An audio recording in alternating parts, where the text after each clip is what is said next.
And often I think about, you know, how we perceiving pressure and stress. So it's the same in the sporting environment as worldwide. Yeah. So I think if I would typically ask a group, or if I asked you, like when you hear the word pressure or stress, like what are the immediate words that start to come up? Yeah.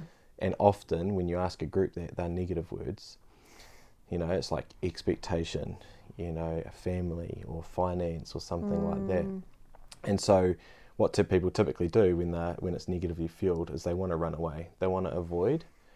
Okay, so the first thing about understanding and managing pressure is how do you actually come to realize that stress and pressure is actually really helpful for your performance, whether it be as a father, as a athlete, as a, you know, employee.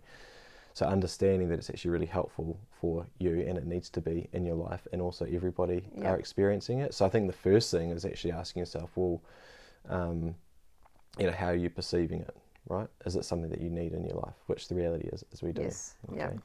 So that for me is the first thing in terms of managing like pressure and stress. I think the other thing is really important to have a good support network.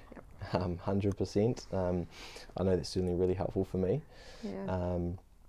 And then I often think, apart from all the little mini mental skills that you can be doing, just to have some sort of organisation and clarity in terms of what you're trying to actually really achieve or get out of your day. I think people place, especially when they're stressed, they end up playing heaps of expectation on themselves, and then they wonder why they're not getting heaps of stuff done. It's because it's almost paralysis by analysis. You know. Cam Olsen, I just heard you talking then. Yeah.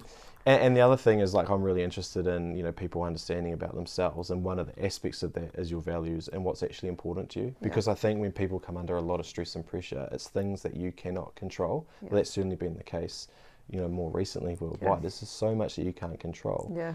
But you can control what's important to you and the behaviours that align with that. So to go back to the courage part, so if courage is really important to you, well, what does that look like today? Or what does that look like over the next week? And then you start to put in some mini behaviours as a result of that.